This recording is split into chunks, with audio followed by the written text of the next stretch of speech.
કૃષ્ણ વિદ્યાર્થી મિત્રો 11માના વિદ્યાર્થીઓ હવે આપણે કોર્સ આપણો આખો બધો જ ચાલી ગયો જે સરકારે નક્કી કરેલો હતો તે હવે હું બાકી રહેલા પાઠકાવ્ય 14, 16, 18, 19, 25 અને 26 એ આપણે લઈ લઈશું. ગ્રામરનો એક ટૉપિક હું દર વખતે હવે આપણે શરૂ કરીશું, રિવિઝન શરૂ કરીએ છીએ તો ગ્રામરનો એક ટૉપિક પણ રિવિઝનમાં હું લઈ લઈશ.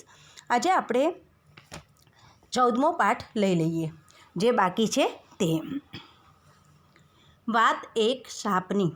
આના પાત્રો છે નવલિકા, હેમંત, સમીર, રમણીકલાલ. આ બધા જ પાત્રો આ જે પાઠ છે એ પાઠ કર્મના સિદ્ધાંત ઉપર આધારિત છે કે આપણે જેવું કામ કરીએ છીએ એવું આપણે ભોગવવું પડે છે. કર્મનો સિદ્ધાંત. અહીંયા ઘડી બે મિત્રો હોય છે, સમીર અને હેમંત. હેમંત વાતોડિયો હોય છે. સમીર પણ વેળાવળની ટ્રેનમાં હેમંત પોતાના મિત્રને મળવા જતો હોય છે. એના મિત્રને ખબર હોય છે કે હેમંત બહુ જ વાતોડિયો છે, એટલે કહે છે કે જ્યારે પણ તને એવું લાગે ત્યારે તું મને ફોન કરજે. અને આ રીતે એ વેળાવળની ટ્રેનમાં બેઠો હોય છે. વેળાવળની ટ્રેન આખી જ ખાલી હોય છે અને કહે છે કે ગાંધીગ્રામ આવશે ત્યારે મળ 1-2 જણા ચડશે. પહેલાં તો કેટલા બધા લોકો ચડતા હતા. જે રૂટીન અવર જવર કરતા હોય છે તે જ આ ટ્રેનનો ઉપયોગ કરે છે. અને આ રીતે હેમંત એ પોતે ગાંધીગ્રામ આવ્યું ત્યારે એકાદ વ્યક્તિ ચડ્યો, બંને જણા વાતો કરવા માંડ્યા. ત્યાંથી થોડે આગળ એક વૃદ્ધ ચડ્યો. વૃદ્ધના હાથમાં સૂટકેસ હતી અને મોઢા ઉપર થાક વર્તાતો હતો અને હેમંત અને સમીરની બાજુમાં આવીને બેસી ગયો. હવે થાય છે એવું કે એ જે વૃદ્ધ માણસ ચડે છે એની સાથે સાથે એક ભિખારણ પણ એની પાછળ ભીખ માગવા ચડે છે. આપો એમ કરીને ભીખ માગતી હોય છે. એટલે પેલો હેમંત અને સમીરમાંથી એક જણ એવું કહે છે કે તમે લોકો તો આવા નીકળી પડો છો, ભીખ માગવાના બહાને ચોરી કરો છો. અને આ રીતે અનેક રીતે એને ગમે તેવા શબ્દો કહે છે. બહુ વખત આક્રંદ કરે છે ભિખારણ. ત્યારે પેલો વૃદ્ધ જે હોય છે તે ખિસ્સામાંથી 100ની નોટ કાઢી અને પેલી ભિખારણને આપે છે. ભિખારણ ખુશ થતી પોતે ગાડીમાંથી ઉતરી જાય છે. કહે છે કે તમે જલ્દી ગાડીમાંથી ઉતરો, ગાડી આગળ વધશે. એટલે ભિખારણ જતી રહે છે. અને પછી સમીર હોય છે એ પોતે બોલવા માંડે છે કે આ લોકો તો આવી રીતે ભીખ માંગવા આવે છે, એ લોકોને આપણે કંઈક આપવાની દયા ખાવાની હોતી નથી. એ લોકો આવી રીતે ભીખ માંગીને ગુજારો કરે છે અને ઉપરથી કેટલીક વખત આપણા સામાન પણ ચોરી કરે છે. ને આ રીતે કેટલી બધી વાતો કરતા હોય છે. ત્યાં જ ઘડી પેલો જે વૃદ્ધ હોય છે એ વૃદ્ધની આંખો અને સમીરની આંખો મળે છે. એટલે હેમંત એને ઈશારાથી ચૂપ રહેવા કહે છે અને કહે છે. સમીર આક્રમક બનીને બોલતો હોય છે અને હેમંતની નજર સજ્જનના ચહેરા સામે છે. એમની આંખોમાં કંઈક એવું હતું કે જોનારને હચમચાવી મૂકે. અને કહે છે કે જો ભાઈ અત્યારે મેં જે 100 રૂપિયા આપ્યા છે એ પાછળ મારે દુવાની જરૂર છે. મારી છોકરીનો વેળાવળથી સાસરીવાળાનો ફોન આવ્યો છે કે મારી છોકરી એટલી બધી દાઝી ગઈ છે અને એને જીવન મરણના ઝોલા ખાય છે. કદાચ હું આ ભિખારણને 100ની નોટ આપું અને એની દુવા મારી છોકરીને લાગે અને મારી છોકરી જીવી જાય કે સાજી થઈ જાય એવી ચિંતાની અંદર હું અત્યારે જીવી રહ્યો છું. એટલે એકદમ જ હેમંત અને સમીર બોલતા બંધ થઈ જાય છે. પેલા વૃદ્ધને સાંત્વન આપે છે, પાણી પીવડાવે છે અને કહે છે કે તમે ચિંતા ના કરશો, આપણે કોઈનું બગાડ્યું ન હોય તો આપણું કશું જ ખરાબ થવાનું નથી. તમે બિલકુલ ચિંતા કર્યા વગર શાંતિથી તમે તમારું પહોંચો વેરાવળ. તમારી છોકરી ચોક્કસ જ સારી થઈ જશે. પોઝિટિવ રહો, ઈશ્વર ઉપર આસ્થા રાખો, શ્રદ્ધા રાખો. આમ આત્મવિશ્વાસથી સમીર બોલતો હોય છે ને પેલો વૃદ્ધ જોયા કરતો હોય છે. અને અર્ધમીચેલી આંખે બબડી રહ્યો હોય છે. હેમંત અને સમીર સ્તબ્ધ બની જાય છે કે આ જે છે કોઈની આંતરડી કકળે ન સાપ આપે તો શું થાય એ સગ્ગી આંખે મેં જોયેલું છે. કોઈની દુઆ કે આશીર્વાદ ફળે નહીં એ જોવાનું બાકી છે. નીચે જોઈને નિરાશાથી માથું પોતે એવું કહે છે કે કોઈની આંતરડી કકળે અને કોઈ શ્રાપ આપે આપણને તો એ તો મેં થતાં જોયું જ છે, પણ કોઈ દુઆ આપે અને એ દુઆની પણ અસર થતાં મારે જોવી છે. અને કહે છે કે મારા પાપોની સજા મારી છોકરી ને મારા ઘરના બધા ભોગવી રહ્યા છે. એટલે એકદમ જ હેમંત અને સમીર તો સ્તબ્ધ થઈ જાય છે કે આ શું બોલી રહ્યા છે, આ રમણીકલાલ શું બોલી જાય છે. આ જે વૃદ્ધ હોય છે એનું નામ રમણીકલાલ હોય છે. કહે છે કે મારું નામ રમણીકલાલ, મારું 24 વર્ષની ઉંમરે હું ફોરેસ્ટ અધિકારી થયો હતો. હવે 24 વર્ષની ઉંમરે નાની ઉંમરે મોટા અધિકારી બનવું એટલે કેટલી મોટી સફળતા કહેવામાં આવે છે. નોકરી મળેલી, અત્યારે શરીર ઉપર એ વખત કરતાં મારું શરીર કેવું હશે. 61 મું ચાલે છે. 24 વર્ષની ઉંમરે ફોરેસ્ટ ઓફિસરની નોકરી મળેલી, અત્યારના શરીર ઉપરથી મારું શરીર કેવું હશે. હોદ્દો, સત્તા, ગધા 25ની ઉંમર એટલે જાણે. પછી એમાં લગ્ન થાય છે. એના લગ્ન થાય છે એટલે પત્ની પણ બહુ સુંદર મળે છે. એને પહેલું પુત્ર સંતાન અવતરે છે, પુત્રી સંતાન અવતરે છે ને ઘર એટલું સરસ અને પોતાને પગારની સાથે ઉપરની કેટલી 2 નંબરની આવક અને કેટલી બધી જાહો જલાલી અને વધઈની અંદર જંગલની અંદર એના ગાડી ફેરવવાથી જ લોકો કેટલા બધા ધ્રુજે ને થથરે એવો મારો રૂબાબ હતો. એક વખત એવું થાય છે કે મારી છોકરીની જન્મદિવસ હોય છે. સાંજે બધાને પાર્ટી માટે બોલાવ્યા હોય છે અને સવારના પોતે એ જંગલમાં પોતાની ગાડી લઈને ફરવા જાય છે. ત્યાં આગળ 2 ગરીબ વ્યક્તિઓ જે હોય છે એ 2 ગરીબ વ્યક્તિઓ એ નીચે પડેલા લાકડા બધા વીણતા હોય છે ને ભારો તૈયાર કરતા હોય છે. એટલે મને જોઈને એકદમ દોડવા માંડે છે. મને મારી બીકથી એ દોડવા માંડે છે અને મેં એમને બૂમ પાડું છું તો પણ અટકતા નથી. એમાંથી એક વ્યક્તિ ભાગી જાય છે પણ બીજા વ્યક્તિ મારી પકડમાં આવી જાય છે અને મારા ધક્કાથી એ મૃત્યુ પામે છે. એ મૃત્યુ પામે છે અને પછી હું તો જતો રહું છું. હું તો મારી ઘેર જતો રહું છું. સાંજે મોટી પાર્ટી મિજબાનનું આયોજન હોય છે. બધા લોકો આવ્યા હોય છે અને ત્યાં જ એક સ્ત્રી એના બાળકો સાથે અને કેટલાક ગામના લોકો સાથે એ મારી મિજબાનીની અંદર ધસી આવે છે અને એટલી બધી આક્રંદ કરે છે કે મારા પતિએ શું બગાડ્યું હતું. એક પણ ઝાડ નહોતા કાપ્યા, કોઈ પણ વસ્તુની ચોરી નહોતી કરી, ફક્ત નીચે પડેલા લાકડા વીણતો હતો કે જે મારી ઘેર કેટલા દિવસથી રસોઈ 2-4 દિવસથી રસોઈ થઈ નથી અને છોકરાઓ ભૂખ્યા થયા હતા એટલે લેવા આવેલો અને તે એને મારી નાખ્યો. મારા છોકરાને અમે અનાથ થઈ ગયા, અમે હવે કેવી રીતે જીવીશું, કઈ રીતે ખાઈશું. બધા લોકો એને બહુ સમજાવે છે પણ એટલો બધો આક્રંદ કરે છે ને એટલો બધી બદદુઆ આપે છે અને કહે છે કે તારું ધનોત પનોત નીકળી જાય, કે જે રીતે મારી તે દશા કરી છે એવી જ તારી દશા થાય. અને આટલા બધા શ્રાપ આપી અને એ જતી રહે છે. ઘણો સમય વીતી જાય છે. અમે લોકો બીજી જગ્યાએ આવી જઈએ છીએ. મારે આ છોકરાનું લગ્ન થાય છે, એ વિદેશ જતો રહે છે. મારો છોકરો વિદેશ ભણવા જતો રહે છે. મારી છોકરીનું લગ્ન વેરાવળમાં સારું એવું દહેજ આપીને કર્યું હોય છે. મારી પત્ની અને હું આમ બધા 4 રહેતા હોય છે. મારી પત્નીને મોટી બીમારી થાય છે, એ મૃત્યુ પામે છે. મારા છોકરો ફોરેનની અંદર એને કેન્સર જેવું મોટી બીમારી થાય છે. હું એને એના હસ્તી પણ લેવા જઈ નથી શક્યો કે અગ્નિદાહ પણ આપી નથી શક્યો. અને આજે વેરાવળથી ફોન આવ્યો કે તમારી દીકરી એ દાઝી ગઈ છે. ખરેખર 2-4 દિવસ પહેલાં જ મારી દીકરીનો ફોન આવ્યો હતો કે પપ્પા મને અહીંયાથી લઈ જાઓ, આ લોકો બહુ જ હેરાન કરે છે.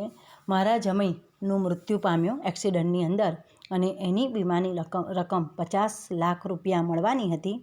એ 50 લાખ રૂપિયા એની પાસે ના જતા રહે, મારી છોકરી પાસે, કાં તો બીજે લગ્ન કરીને બીજે ન જતા રહે એટલે એ લોકો એને એના નાના ભાઈ સાથે પરણાવવા માટે તૈયાર કરે છે. પણ મારી છોકરી ના પાડે છે અને બહુ જ કહે છે કે મારે નથી કરવું. અને આખરે આજે એવા સમાચાર આવ્યા કે તમારી છોકરી દાઝી ગઈ, એ લોકોએ સળગાવી દીધી હશે અને જીવન મરણ વચ્ચે ઝોલા ખાય છે. મારા પાપની સજા, એ બદદુઆની સજા અમારે બધાએ ભોગવવી પડે છે, અમારા આખા કુટુંબે ભોગવવી પડે છે. સમીર અને હેમંત તો સ્તબ્ધ થઈ જાય છે વાત સાંભળીને અને કહે છે કે ચિંતા ન કરો. એટલી વારમાં પાછો છોકરીના સાસરેથી ફોન રણકે છે. અવાજ આવે છે કે હલો હલો. સમીર ફોન, આપણે જે પેલા રમણીકભાઈ છે તે ફોન ઉઠાવતા નથી અને પેલો સમીર જે હોય છે તે ફોન ઉચકે છે. કહે છે કે સમાચાર સારા નથી, એટલે કે છોકરી મૃત્યુ પામી છે, પણ તમે સાચવીને રમણીકભાઈને લઈ આવજો. સમીર કશું પણ બોલતો નથી. પેલા જે વૃદ્ધ રમણીકલાલ હોય છે એમની આંખો એકદમ નજરે તાકતી રહે છે અને કહે છે કે શું સમાચાર આવ્યા, અને સમજી જાય છે. એવું કહેવાય છે કે ભગવાન, કુદરતની માર બહુ જોરદાર હોય છે કે આપણે ભોળા માણસને આંતરડી કકડાઈએ કે સતાઈએ તો એ બહુ સમય સુધી ચાલતું નથી. એટલે કે બદદુઆ એક વખત લાગે કોઈને તો એ બદદુઆ એ ખરેખર એ ફળે જ છે. અને આ વાત એક સાપની પાઠની અંદર આવી વાત કરવામાં આવી છે. બરાબર. હવે પછીના લેક્ચર, આજે આપણે પાઠની શરૂઆત કરીએ છીએ. આ પાઠ તમને કોર્સમાં નથી, આ પાઠ તમારા કોર્સમાં નથી, છતાં પણ આપણે ફક્ત થોડું ધ્યાનમાં લઈને વાંચી જઈશું. બરાબર. અને પછી બીજું એક લેક્ચર, એટલે કે આપણે આજે બાકી કોર્સમાં નથી ચાલેલા પાઠ અને બીજા આપણે એ પાઠ કે જે એ ગ્રામર કે તમને કર્તરી કર્મણી, વાક્ય રચના, વિધાન વાક્ય, પ્રશ્નાર્થ વાક્ય, ઉદ્ગારવાચક, લેખન રૂઢિ અને ભાષા દ્રષ્ટિએ એ હું થોડી તમને સમજણ આપીશ. બરાબર. ફરીથી સમાનાર્થી, વિરોધી એ બધાની PDF ફાઇલ મેં મોકલાયેલી છે, આપેલી હતી. તમને બધાને લખવાનું કીધેલું પણ તમે કોઈએ મને લખીને બતાવ્યું નથી. હવે જ્યારે પણ સ્કૂલ બરાબર ખુલે ત્યારે ચોક્કસ ને ચોક્કસ મને લખીને બતાવજો. ચલો, તો હવે પ્રસ્તાવના વાંચું છું. ઉપર પાત્ર લખજો. હેમંત, સમીર, રમણીકલાલ. વઘઈમાં એમનું પોસ્ટિંગ થયેલું. ફોરેસ્ટ અધિકારી હતા રમણીકલાલ. એમને પત્ની, એક છોકરો અને એક છોકરી. એમની છોકરીને મોટા થઈને વેરાવળ પરણાવી હતી. મહેશ વાસુદેવભાઈ યાજ્ઞિકનો જન્મ ધંધુકા જિલ્લા અમદાવાદમાં થયો હતો. તેઓએ વાણિજ્ય પ્રવાહમાં સ્નાતક સુધીનો અભ્યાસ કર્યો. LICમાં નોકરી. હવે સેવાનિવૃત્તિ. તેમણે 7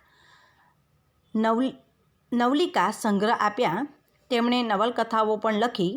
તેમાં રેશમડંખ, ખેલંદો, વંશવિચ્છેદ, છળ કપટ જેવી લોકપ્રિય નવલકથાઓ આપી છે.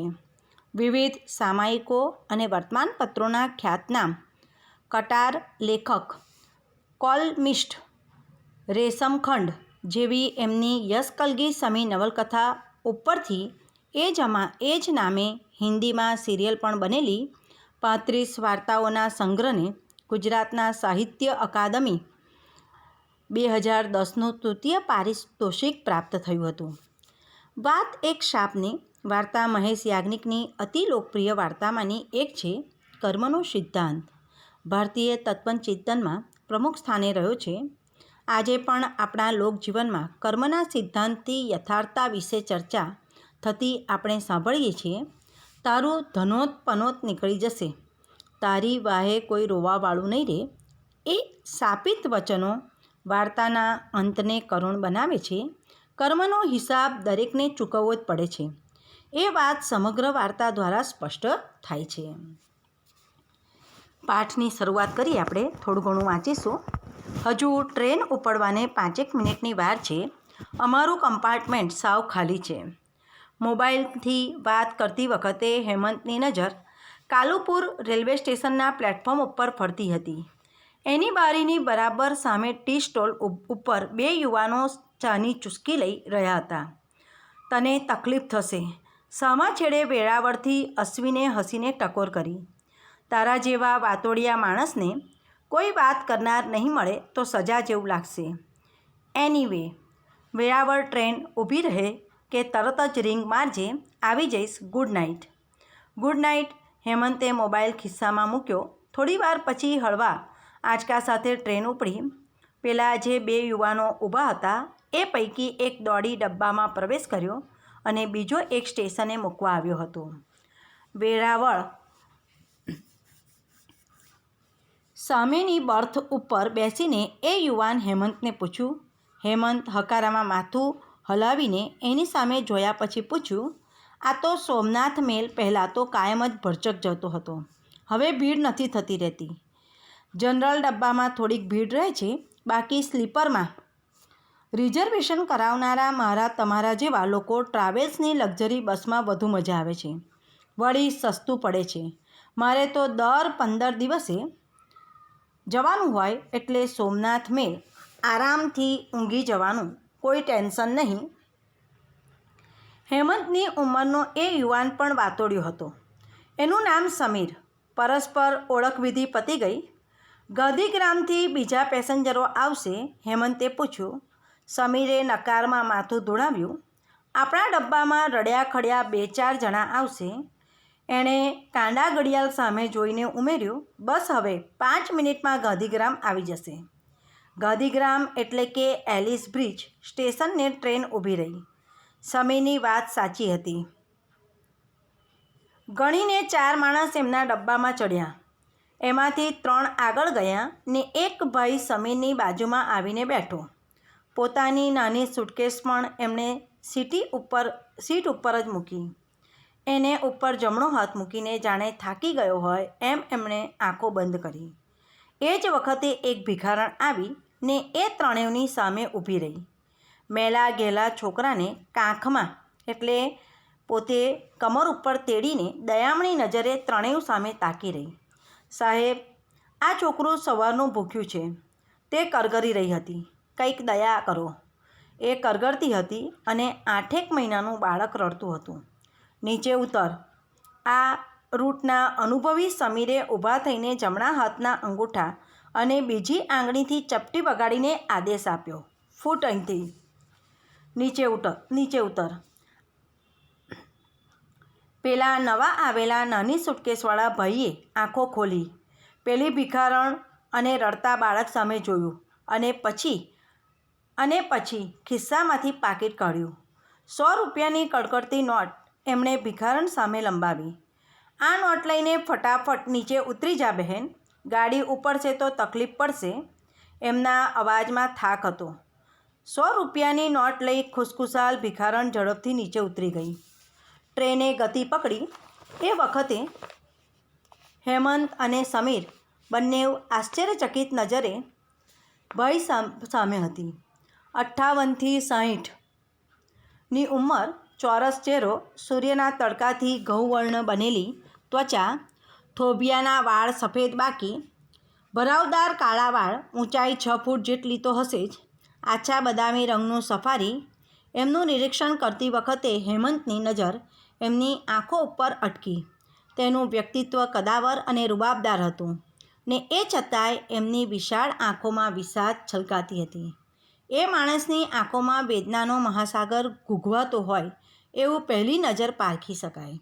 આ બધા જ ભિખારા હરામી હોય છે. એમની સામે જોઈને સમીરે ઘૂઘવાટ ઠાલવ્યો. તક મળે તો તમારી આ બેગને લઈને રફુ ચક્કર થઈ જાય.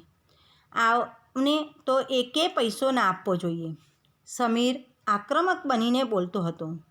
એ વખતે હેમંતની નજર એ સજ્જનના ચહેરા સામે હતી. એમની આંખોમાં કંઈક એવું હતું કે જોનારને એ હચમચાવી મૂકે. સમીર તો ઊભો ભાષણ આપતો હતો એટલે એને આ બાબતનો ખ્યાલ નહોતો. હેમંત ઊભો થઈને એના ખભા પર હાથ મૂક્યો અને નીચે બેસાડ્યો અને વૃદ્ધના ચહેરા સામે નજર પડી કે તરત જ સમીર પણ મૂંગો થઈ ગયો. બરાબર, આપણે આટલું રાખીએ આ લેક્ચરની અંદર. જય શ્રી કૃષ્ણ વિદ્યાર્થી મિત્રો.